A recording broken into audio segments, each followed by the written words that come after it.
ನಾನು ಈ ವಿಡಿಯೋ ಮಾಡಿರೋ ಉದ್ದೇಶ ಏನಂದರೆ, ದಯವಿಟ್ಟು ಈ ಒಂದು ಸರೌಂಡಿಂಗಲ್ಲಿ ಯಾರಾದರೂ ಇದ್ದರೆ, ಏಕೆಂದರೆ ಇವಾಗ ಎಲ್ಲರೂ ನೋಡ್ತಾ ಇರ್ಬೋದು, ಹಸುಗಳು ಇವಾಗಿನ ಒಂದು ಸೀಮೆ ಹಸು ಏನಿರುತ್ತೋ ಕರು ಹಾಕುತ್ತೆ. ಆ ಗಂಡು ಕರು ಹಾಕಿದ್ರೆ ಒಂದು ದಿನ ಕೂಡ ಅದನ್ನು ಮನೇಲಿ ಇಟ್ಕೊಳಲ್ಲ, ಅದನ್ನು ಕಷಾಯ ಕೊಡ್ತಾರೆ. ಆ ಕಷಾಯ ಕೊಡೋ ಬದಲು ದಯವಿಟ್ಟು 500 ರೂಪಾಯಿ ಸಿಗ್ಬೋದು ಅಂತ ನಾವು ಕಷಾಯ ಕೊಡೋದಲ್ಲ, ಅದು ಎತ್ಕೊಂಡ್ಬಂದು ಇಂಥ ಒಂದು ಗೋಶಾಲೆಗೆ ಕೊಟ್ಟಾಗ ಅವರು ಅದನ್ನು ರೆಸ್ಕ್ಯೂ ಮಾಡಿ ಅದನ್ನು ಸಾಕ್ತಾರೆ. ದಯವಿಟ್ಟು ತಪ್ಪು ಮಾಡಬೇಡಿ. ಅದೇ ಈ ಒಂದು ವಿಡಿಯೋ ಮಾಡಿರೋ ಉದ್ದೇಶ. ಇಲ್ಲಿ ಸಾಕಿರೋಂಥ ಪ್ರತಿಯೊಂದು ಹಸು ಕೂಡ ಒಂದು ಅಂಗವಿಕ ಹಸುಗಳನ್ನು ಇಲ್ಲಿ ಸಾಕ್ತಾರೆ. ಪಾಪ ಅವರು ಅದನ್ನು ರೆಸ್ಕ್ಯೂ ಮಾಡಿ ತಗೊಂಡ್ಬಂದು ಇಲ್ಲಿ ಸಾಕ್ತಾರೆ. ತುಂಬ ಒಂದು ಅದ್ಭುತವಾಗಿದೆ. ಮೊಲ ಇರ್ಬೋದು, ಮತ್ತು ಪಾರಿವಾಳ, ಮತ್ತು ಬಾತುಕೋಳಿ, ಮತ್ತು ಶ್ವಾನಗಳು, ನಾಯಿಗಳು ಕೂಡ ಇಲ್ಲಿ ಸಾಕ್ತಾರೆ ಪಾಪ. ಅದೇ ರೀತಿ ಹಸುಗಳು ಕೂಡ ಇಲ್ಲಿ ಸಾಕ್ತಾರೆ. ತುಂಬ ಅದ್ಭುತವಾಗಿದೆ.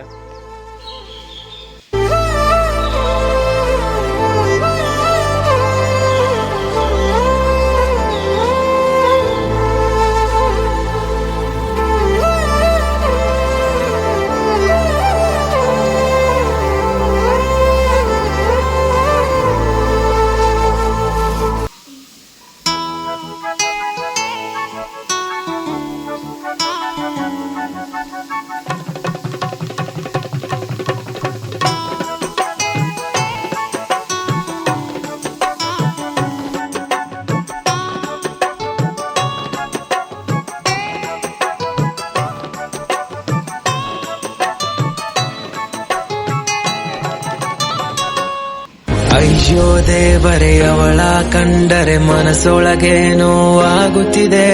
ಕಣ್ಣ ಅಂಚಿನ ಅವಳ ಕಾಡಿಗೆ ನನ್ನೇ ಕಾಡುತ್ತಿದೆ. ಏನೋ ಹೇಳಲು ಬಂದೆ, ಮರೆತು ನೋಡುತ್ತ ನಿಂತೆ. ಆ ಮರೆತ ಮಾತು ನನ್ನೇ ಕೇಳುತ್ತಿದೆ.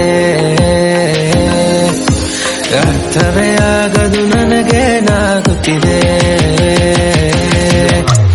ಕನಸಲಿ ತುಂಬ ಕೆಟ್ಟಿರುವೆನು ನಿನ್ನನ್ನು ಕೇಳದೆ. ರೆಕ್ಕೆಯ ನೀನೆ ಕಟ್ಟಿರಲು ಈ ಹೃದಯವು ಹಾರಿದೆ.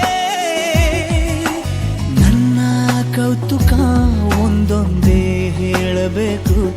ಆಲಿಸುವಾಗ ನೋಡು ನನ್ನನ್ನೇ ಸಾಕು. ಸಹವಾಸ ದೋಷದಿಂದ ಸರಿ ಹೋಗಬಹುದೇ ನಾನು. ನನಗಾಗಿಯೇ ಕಾದಿಟ್ಟುಕೋ ಹಠವೊಂದನು. ಕೆಳಗುವ ಮುನ್ನವೇ ಪರವಶನಾದಿನು. ಅರಿಯುವ ಮುನ್ನವೇ ಪರಿಚಿತನಾಗಲಿ ಹೇಗೆ ಪ್ರಣಯಕ್ಕೂ